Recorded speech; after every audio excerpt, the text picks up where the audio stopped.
I'd like to introduce you to Simon McKeon, who is the Australian of the Year, and he's here today to talk with us or to have a conversation with us about community leadership. What's your definition of a leader? Look, I think a leader is just anyone.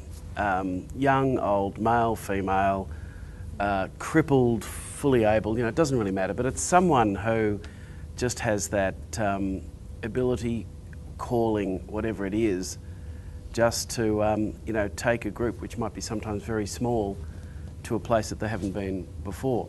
But what I really want to emphasise though is, for me, it's not so much who is a leader, because any one of us can be leaders. In fact, what we don't often talk about is what I think runs the whole world, namely micro-leading. We think of leaders as being prime ministers and big, powerful, important people. So much of what really happens in the world is very, very small in terms of leadership. It might just be mentoring. A mentor is a leader in some respects.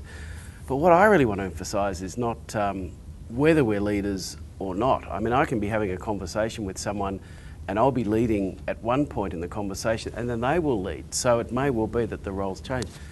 The really critical thing is not whether we're seen as a leader or not, but how we lead. So being wired in to the community that we're leading is my most important learning, if you like. Yeah. And I've made many mistakes by not getting that right, by getting a bit full of myself and going ahead. So what motivates you to give time to the community? Because as a businessman, time is money.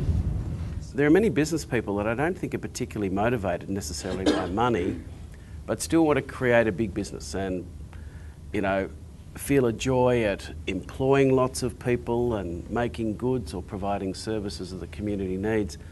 But I say to them, even if they're not that motivated by money, but they've created a great business, look, there's something you're still missing out on, and that is the really special feeling that you get by doing something entirely voluntarily. You don't have to do it. It's not imposed on you.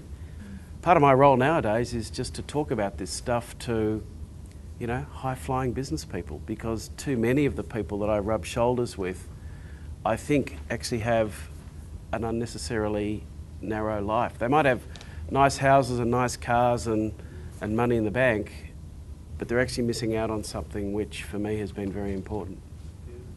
How do you encouraging visioning in your community? Sorry? How are you encouraging visioning in your community? Visioning, or how do you get your to dream? Wow. What a great question. By being a bit of an optimist, I've found ways through problems.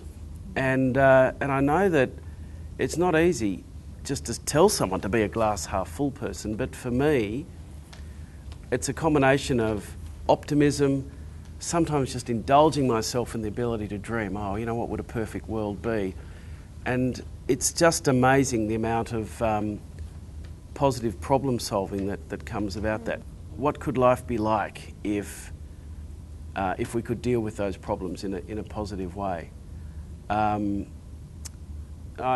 not a very good answer, but I guess what I'm trying to say is I think that every now and then just releasing ourselves from the short-term problems can actually indirectly, even subconsciously, be a good way to solving problems. What's the one mistake you witness leaders making more frequently than others? Yeah, when leaders lose the connection with the people that they're leading.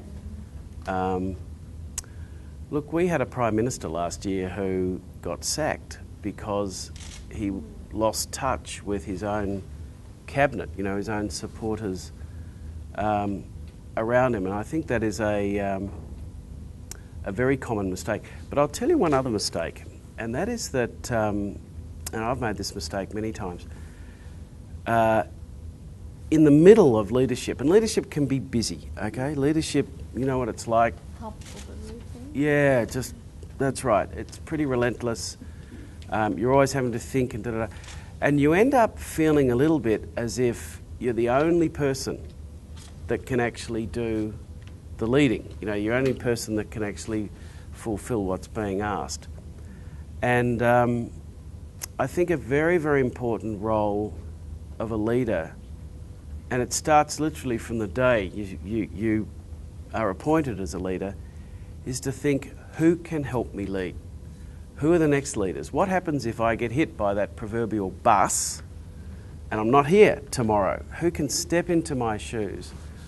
And I think it's very important, and many leaders almost feel a bit threatened about encouraging others to take their place, because they feel, oh gosh, if they get really good, they'll actually push me out or something like that. But leadership is all about being selfless. Leadership is not about the person, the leader.